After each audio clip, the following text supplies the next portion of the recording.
tarot cards. They come in all different kinds and shapes and sizes and designs and novelty. And also, people use tarot cards for all different kinds of reasons. I mean, in our hobby, in the tabletop RPG hobby, there's a famous tarot card deck called the Deck of Many Things. A lot of us know about this deck of cards. I mean, people have made all different kinds of versions of it. But more than that, tarot cards can be used in like a ritual kind of fashion. People sit down with them and kind of get into them, vibe with them, you know? And solo role-playing comes in all different kinds of shapes and sizes and all different kinds of books and novelty things. And one of the biggest ones right here on our channel is Mythic GME for solo role-playing. But I was sitting there thinking, what if you combined the two? The ritual of solo role-playing and the ritual of tarot cards. And I did a lot of searching online, and I found some things. There's some people who have like tarot card extension kind of things for already established TTRPGs. I've seen a lot of stuff about the Deck of Many Things. I've seen some folks on Reddit talking about using tarot cards for solo role-playing, but it involved other systems. Which got me kind of thinking, why can't you just use a deck of tarot cards to do solo role-playing? And that's what brought me to this video. Now, I have compiled my own little rules. I did a lot of research and took some stuff from here and there and kind of figured things out, and I've actually compiled a whole PDF that includes all of my rules, and it actually has a spread for all of the different cards and what they might mean. And additionally, they include descriptor words and then what the card means in play. I've also come up with some spreads to be able to use while you're playing with the tarot cards and general rules. And I really kind of wanted to test it out today because I think that the idea of just playing with some tarot cards and being able to do it is such a cool idea. Now, of course, my rules that I've put together, you need a deck of tarot cards and 2d10 dice. I couldn't figure it out any other way, but we needed a way for yes or no answers. In the future, I actually have an amazing idea to create a deck of tarot cards that are meant for solo role-playing. I've even searched around everywhere just for those, and there are like some themed TTRPG decks, but I haven't seen any like solo tarot cards recently. And there are also like some tarot cards that are like for the Deck of Many Things. And anyways, before I get into how this works and what I'm going to be doing, because I feel like that whole intro was kind of ranty and a lot of words, but if you would like to have access to this PDF, join our Discord. There is a link down in the description, and just shoot me a message and I'll send it right over to you. If this gets enough love, I might turn it into something more. I might even be able to hit up my artist friends to actually make real solo role-playing tarot cards, because I think if I were to ever develop my own solo role-playing tool, this would kind of be it. So let me know what you think. Obviously, this is still going to need a lot of work, but I figured we could kind of beta test it together, and you guys in the comments could give me feedbacks and ideas and stuff about maybe how to expand on this and how it might work a little bit better. Righteous. Without any more further YouTube jibber jabber introduction, let's give it the old college try, shall we? I don't have any kind of fancy tarot cards. As we all know, around here on the Grouch Couch, we like to try to game on a budget, right? We like to try to enjoy our hobby for the cheapest that we possibly can, because we're broke. So all that I do actually have are some novelty cat tarot cards. It's kind of what I have today. I'm actually borrowing these from my partner because I don't even own my own as much as I'm interested in tarot cards. Yeah, and I figured the Book of Many Things desk mat, the one that I usually always use, was kind of perfect as a backdrop here. Now, we also have 2d10, which you're going to need for this, and these dice are actually foam brain dice that I got over on Sword and Stone Hobbies. We love them so much. They're like our mom and pop shop that we get all our dice from. And if you want to get dice from there, use code COUCH for 10% off. Okay, yes, enough of that. So how is this going to work? Usually for all of my one-shots, I actually have a character by the name of Hex. He's a general protagonist farmer, and I love doing my one-shots with him, especially my solo stuff. But I think for this, one thing we should do is create a character on the fly with tarot cards to tell a story with. We're also going to need some paper, just kind of like keep track of things. And if you are doing this or trying this, obviously you can keep your notes however the heck you want, or don't keep notes at all. It's also totally fine. So as we can see on our PDF, I have some spread, and one of the spreads here I actually have is a character generator spread. So what is their role, what is their motivation, and what is their extra? And I think this NPC generator spread idea I came up with will work for a character as well. Couldn't see why it wouldn't. So that's actually what we're going to do. We're going to put down 3 cards after we shuffle, of course. Shuffling, shuffling, shuffling, shuffling. And one thing I like to do is take just a couple of cards like this, and I flip them like that, and then we continue shuffling. And that's because there's actually an additional rule rule, which you don't have to play with, but I did put it in this PDF. And the additional rule is that if you draw a card in reverse, the reverse happens. So I always do a couple little reversal cards just because. So 3 cards. We have our character's role, their motivation, and then any kind of descriptor, extra, secret, anything else like that. That's what the extra card is. It's extra flavor. I'm nervous because I haven't fully tested this out yet, so I'm very nervous. But here we go. We have the Queen of Pentacles, and I actually think I want to flip them one at a time so we can go over them one at a time. So the Q of Pent. Now on this here PDF, we can actually come all the way down to the bottom. And we have everything written out, the major arcana cards as well as the minor arcana cards. And underneath, you'll see under the arcana cards themselves, the pentacles, I actually have extra meanings for each one of the minor arcana cards themselves. So the pentacles means earth, material, practice, practical, money, survival work. Those are like general descriptors. So if you get those are kind of the vibe you're going for, especially if you're using some weird novelty tarot cards like I have that don't have good art on them. These little helpful descriptors will help keep you in focus on what the minor arcana means. So the Queen of Pentacles is the role for our character. They are about practicality, nature, and generosity. But in play, they are a grounded guide, a resourceful parent, or provider figure. Now we're playing solo, so all of this is always up for interpretation, right? So you might think of something different than I do, and etc., etc. I like the idea of a grounded guide being the role that our character. So I've written that down in my notes, and then we're going to flip the next card, which is our character's motivation, right? What is the quest our character might be trying to go on here? We have the 8 of Wands. So wands represent fire and creativity, magic and energy, right? Important things to remember. But this is the 8 of Wands.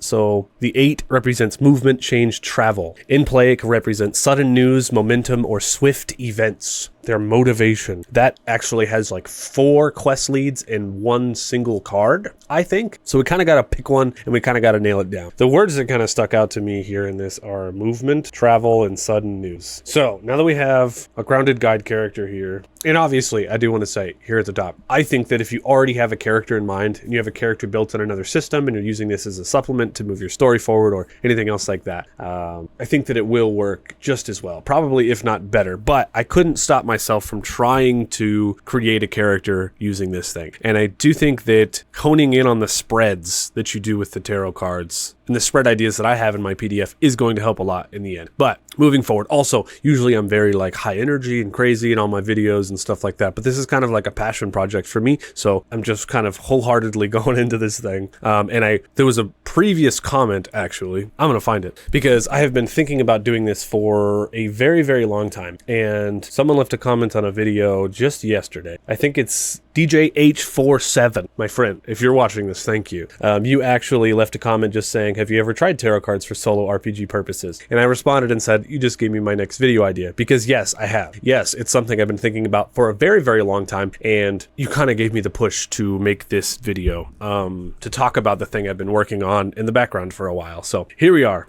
Back to our character. We must flip our final card for extras. Maybe something that could ground together what we have thus far. The 7 of Wands, the 8 of Wands, and the 7 of Wands. What in heck? I shuffled. Y'all seen that. So for the 7, we actually have Perseverance Challenge in play. Holding ground or defending a belief. Fire, creativity, and will. So on the extra card, it's important to remember these here because our character could give us something to do with magic, something like that. So here's what I've got so far. The extra card kind of nailed it down for me. We got the Queen of Pentacles. So our character is a female. Our character is a guide, probably old and wise. Because we got 2 wand cards, they are obviously a magic user. They're traveling somewhere due to some sudden news. That's currently the quest that we're going. And our extra was the 7 of Wands. So the 7 of Wands is defending a belief. So maybe they're a magic user. They're like an old grounded guide. So maybe where they came from, one of their like magical temples is being questioned. And they need to travel back home to be able to settle that question, right? And I do not have any kind of name generators. I'm half tempted to use the Juice Oracle. I have a video about the Juice Oracle up on the channel just to come up with a name real quick. The Juice Oracle is a free solo supplement you guys can get. Obviously with this, we ain't got much. Also, I want to say that she's like the queen of magic users. She's like the high priestess of these magic users in the world. And she's traveling from where she is now over to where she used to to be to defend her temple because they are being questioned. But we are going to use the name generator, and this is 3d20. So we'll use these three right here. Okay, we have 4, 15, 7. That is Zab. No Zabo. Zabo. I actually hate that. So I hate that a lot. I like the last two. Let's re-roll this first one. 17. We have C. I like C. C is fun. They're going to do just for a first name. Sirius. Her name will be Sirius Zabo. Sirius Zabo. So interesting. My goodness. Okay, we have our character. If you're building, obviously, on like a character sheet or something, you're going to be filling it out. But I just wanted to test this to see if this works. And this is the character spread. And I'm going to be filling out more as we go along, right? As I continue to develop this solo tarot oracle. Oracle tarot? The tarot oracle for solo roleplay, I think is what we'll call it. The tarot oracle, solo roleplay. I mean, not even necessarily, because it's just, I don't know, simple ideas. I don't know. I think I plan to probably put this on itch.io for free if I ever can put it together. Or, I don't know. We'll see. Okay, so moving on, we go back to our spreads. We do have the classic spread. We have the NPC generator is what we just did. We have the full adventure spread and the crossroads spread. We also have the scene setup spread. I guess I should talk a little bit just about the basic premise of how this works now that we have a character put together. Here's basically how this works if you want to know. You ask a question or you set a scene, you draw tarot cards, you interpret the cards to improvise your story elements, and you ask yes or no questions. I have my own yes or no odds. I like to use D100. The reason I use 2D10 when asking yes or no on my oracle questions and not just like a 6 or whatever is because I like to do extra random events on double numbers. 11, 22, 33, etc. is always an extra card that you will roll. Lastly, you can draw cards and spreads to build out scenes or just single cards for extra details when you're already in a scene and you interpret them. So we're going to do a scene setup. So this one we have character, setting, and conflict. So where are we starting and what's going on? That's what we're going to do. So we just finished shuffling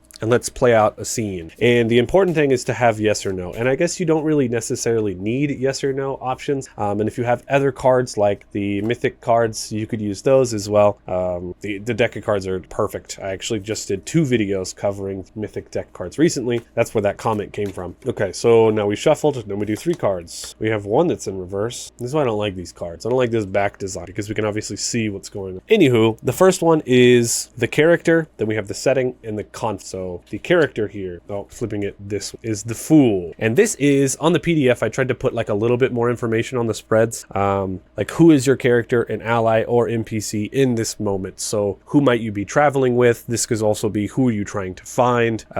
Who might be important in this scene? Because I think not all solo scenes are going to have NPCs and stuff in, but this character could also be, if you're interpreting it, it could also be a character far away. It could be something that's happening to them, right? So this is also a major arcana card, the Fool is, and I actually have a optional rules in here for major arcana cards to act as story beats and treat major arcana cards as big story beats or chapter markers. And in optional, you can keep them in a separate pile to trigger only key moments. I think that's something that I've seen in a different tarot oracle thing. I can't remember what it was, but I thought it was a fun idea, but it's not something I really wanted to do. But the idea I do have is for whenever you draw a major arcana to actually draw another card underneath it, and then you draw that card, and we actually got the upside down sun, and then you combine those two. So this is a major arcana card, which will make you draw another card to have something more happening. But I still haven't worked that out yet. So right now we're not going to do that. But what we are going to do is we're going to go back to the Fool. Beginnings, innocence, risks. So if you draw it just as a descriptor card, those are your descriptor words. But in play, in a spread, this card means a leap of faith, an NPC acting without caution, a new path opening unexpected, could signal a fresh quest, a reckless ally, or being shoved into danger unprepared. Or straight up, the Fool card could mean that you're traveling with someone who isn't very smart or someone who is very, very reckless. So in our situation, I'm going to say that we are leaving to travel with an underling, an apprentice in the magic world, someone the high priestess is currently trying to train, right? And then in this situation, I will draw a descriptor card just to get a little bit more about that person. So we're going to put that there, but we're going to move on so we don't get confused, all right? Our next card is the setting. So you can see here on our spread, the setting, what kind of place or environment are they in this first scene? And we drew the Wheel of Fortune, which is another major arcana card. So if we were doing my other testing, which I'm trying to do, we draw another card for them, but we'll see. Wheel of Fortune,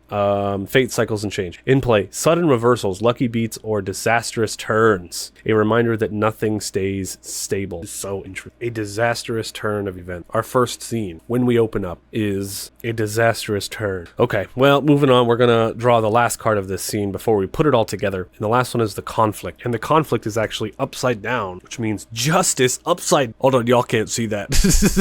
Justice upside down. What do you mean? What do you mean right now? Oh, okay. Justice upside down. Okay, so truth, fairness, consequent. In play, judgment, karma, trials may represent a fair outcome or harsh retribution. So in the reverse, we have lies, unfairness. I don't know what the opposite of consequence is, but in play, it means to be judged. Bad karma, trials may represent a unfair outcome or harsh retribution. My goodness. Okay, I already know what's going to happen. But before I flow out this first scene for us here, I want to just flip the descriptor card for our apprentice, which is the Four of Pentacles. And so this is still continuing where I think that having the major and minor arcana cards deck split could be really helpful. And then just in scene openers, you might draw one or two, or, you know, I gotta figure out a way to kind of put that together. And that's why this isn't done. It's just an idea that I wanted to share.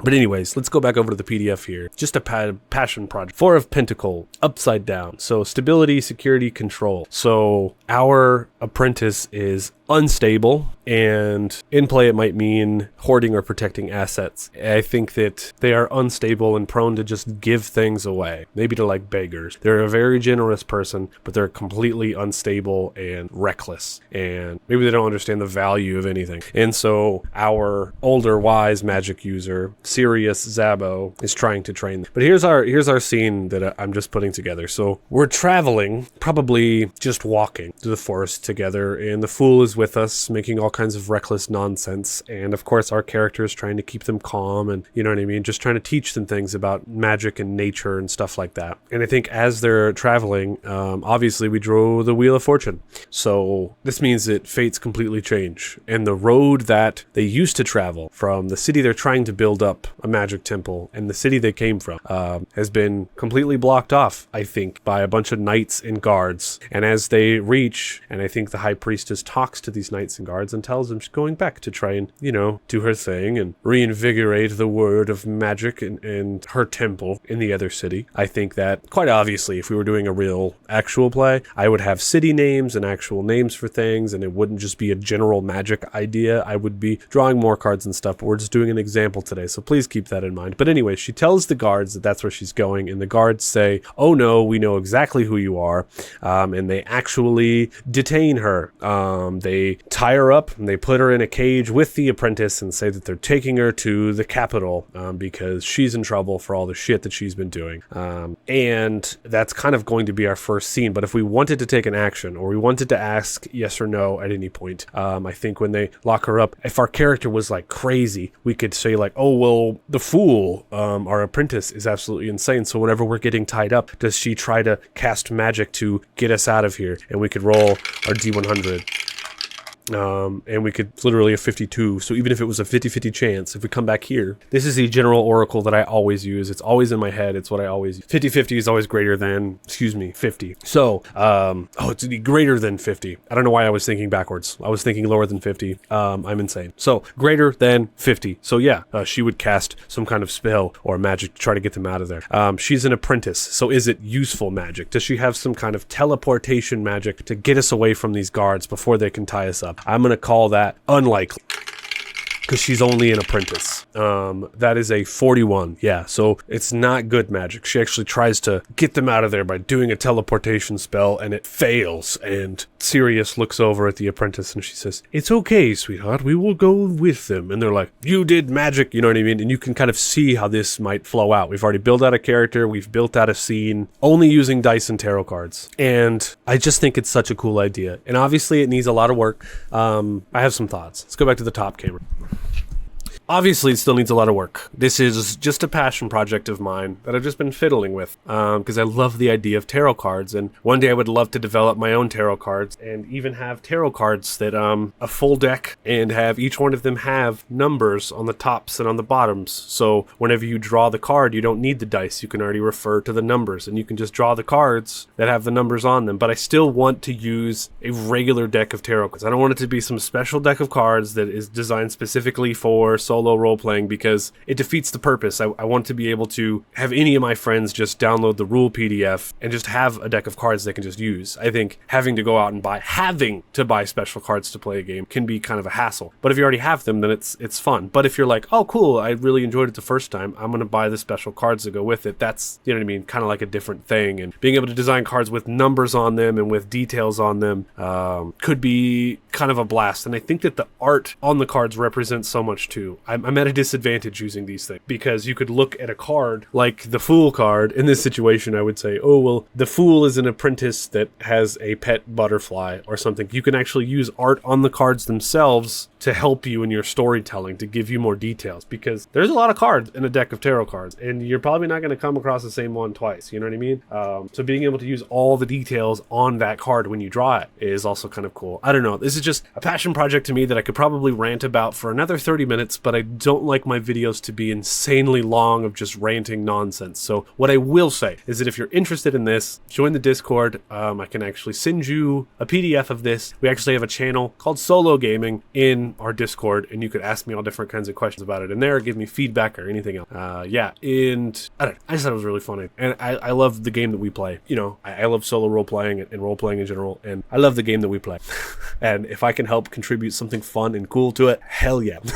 So anyways, everybody, I hope you have a wonderful day. Thank you for joining me on this short and shiny. It's not a review. It's just a showcase, I guess, because I would never review my own shit. That'd be weird. Thanks for joining. I hope you have a great rest of your day. Take a seat on the couch and roll initiative. I'll see you next time, weirdos. And here's a card for you, for your rest of your day. Are you ready? Are you ready? This is just for you. Ready?